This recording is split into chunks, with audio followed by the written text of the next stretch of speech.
ಆತ್ಮಾವಲೋಕನ ನಿಮ್ಮ ವಾಹಿನಿಯ ಸಮಸ್ತ ಪ್ರೇಕ್ಷಕ ವೃಂದದವರಿಗೆ ಶ್ರೀಹರಿ ಮಾಡುವ ಸ್ವಾಗತ ಸುಸ್ವಾಗತ.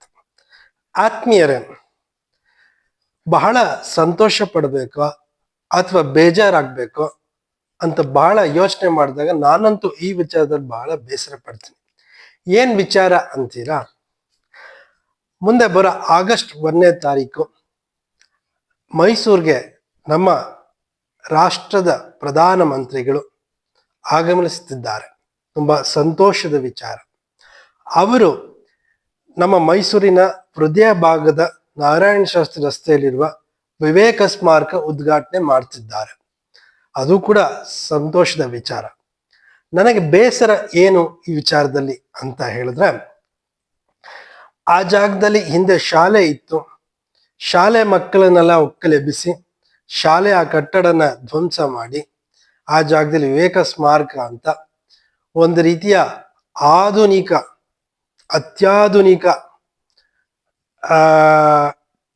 ಅತ್ಯಾಧುನಿಕ ಮಾದರಿಯ ಒಂದು ಕಟ್ಟಡ ಎದ್ದಿದೆ.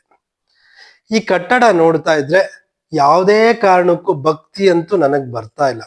ಕೈ ಮುಗಿಬೇಕು ಅಂತನೂ ಕೂಡ ಅನ್ನಿಸ್ತಾ ಇಲ್ಲ.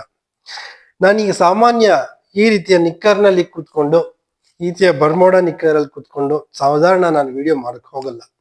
ಯಾಕೆ ಹೀಗೆ ಮಾಡ್ತಾ ಇದ್ದೇನೆ, ಈ ರೀತಿ ನಿಂದು ನಿಕ್ಕರ ಹಾಕೊಂಡು ಚಡ್ಡಿ ಹಾಕೊಂಡು ಯಾಕೆ ಮಾತನಾಡ್ತಿದ್ದೇನೆ ಅಂತಂದ್ರೆ, ಆ ಕಟ್ಟಡಕ್ಕೆ ಬಹಳ ಬಹಳ ಸುಸಂಸ್ಕೃತವಾದಂತ ಉಡುಗೆ ಪಂಚೆನೋ ಶಲ್ಯನೋ ಹಾಕೊಂಡು ಹೋಗ್ಬೇಕಾ, ಇಲ್ಲ ಜಿರ್ಲೆಗಳ ರೀತಿ ಈ ರೀತಿಯ ಪಟಾಪಣ್ ಪಟ್ಟಿ ಚಡ್ಡಿ ಹಾಕೊಂಡು ಹೋಗ್ಬೇಕಾ ಅಂತ ಯೋಚನೆ ಮಾಡಿದ್ರೆ ಅಲ್ಲಿ ಒಂದು ಚೂರು ಕೂಡ ಭಕ್ತಿ ಭಾವ ಉಂಟಾಗುವ ರೀತಿಯಲ್ಲಿ ಕಟ್ಟಡವಾದ ವಾಸ್ತುಶಿಲ್ಪ ಇಲ್ವೇ ಇಲ್ಲ. ಆಧುನಿಕ ಜನರ ಮನಸ್ಥಿತಿ ಆಗ್ತಕ್ಕಾಗೆ ಕಟ್ಟಿದ್ದಾರೆ. ಸಾಮಾನ್ಯ ದೇವಾಲಯಗಳನ್ನ ಕಟ್ಟಬೇಕು ಅಂತಂದ್ರೆ ಅದರದೇ ವಾಸ್ತುಶೈಲಿ ಇದೆ, ವಾಸ್ತುಶಿಲ್ಪ ಇದೆ.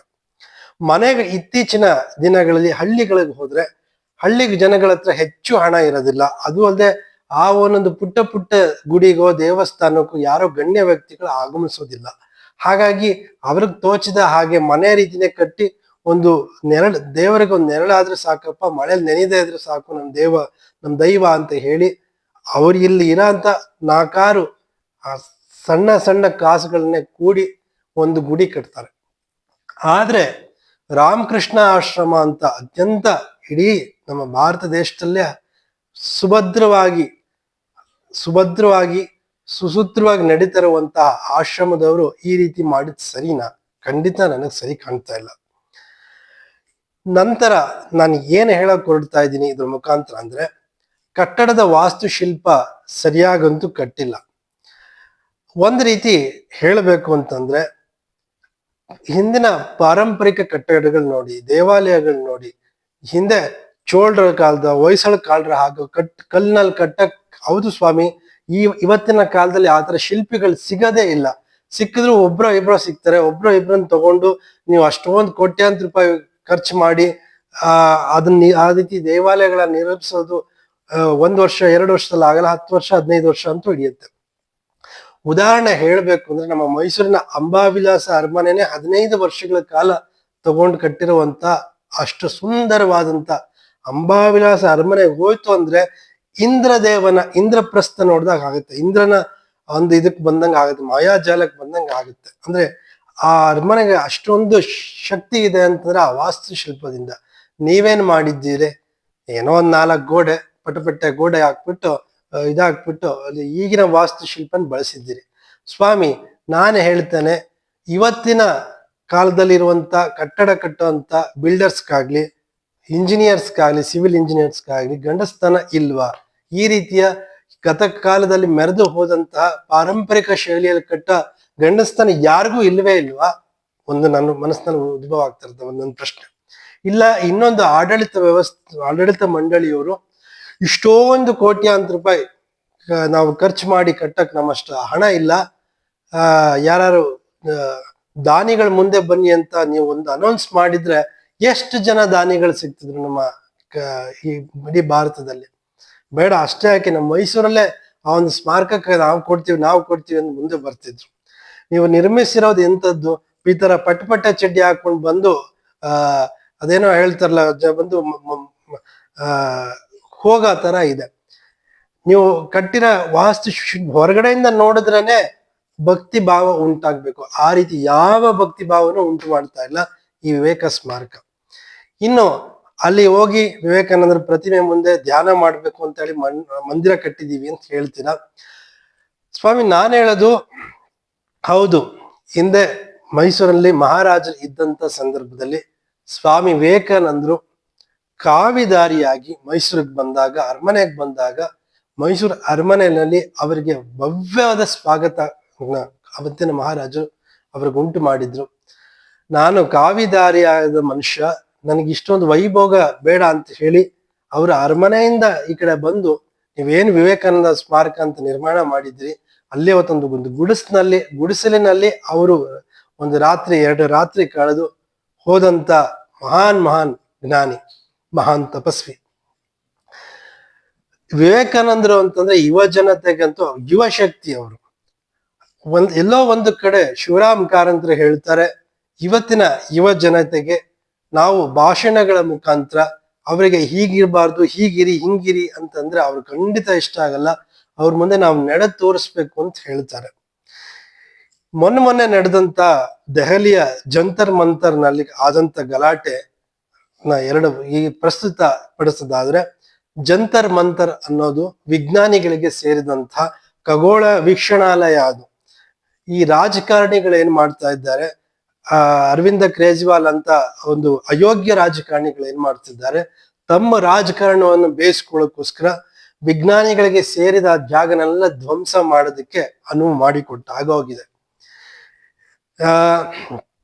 ನಾನೇ ಹೇಳೋದು, ಅವತ್ತು ಮೈಸೂರಿಗೆ ವಿವೇಕಾನಂದರು ಬಂದ್ರು, ಆ ಜಾಗದಲ್ಲಿ ಇದ್ರು, ಹಾಗಾಗಿ ನಾವು ಸ್ಮಾರಕ ಕಟ್ಟಿದ್ವಿ ಹಾಗಾಗಿ ಅಂತ ನೀವು ಹೇಳೋದಾದ್ರೆ, ನಾವು ಹೇಳ್ಬೋದು, ನಮಗೆ ಆರಾಧ್ಯ ದೇವ ಸನ್ಮಾನ್ಯ ಭಾರತ ದೇಶದ ಭಾಗ್ಯ ವಿಧಾತ ಸನ್ಮಾನ್ಯ ನರೇಂದ್ರ ಮೋದಿನೇ ಆಗಿರ್ತಾರೆ. ನರೇಂದ್ರ ಮೋದಿ ಅವರು ಓದೋದ್ ಕಡೆ ಎಲ್ಲ ಅವರು ಫುಟ್ ಪ್ರಿಂಟ್ ಇದೆ ಅಂತ ಅಂದ್ಬಿಟ್ಟು ನಾಳೆ ಅವರ ಕಾಲ ಗತಿಸಿ ಹೋದ ನಂತರ ನಾವಿಲ್ ಸ್ಮಾರಕ ಕಟ್ತೀವಿ ಅಂತ ಮಾಡಕ್ ಆಗತ್ತೇನು?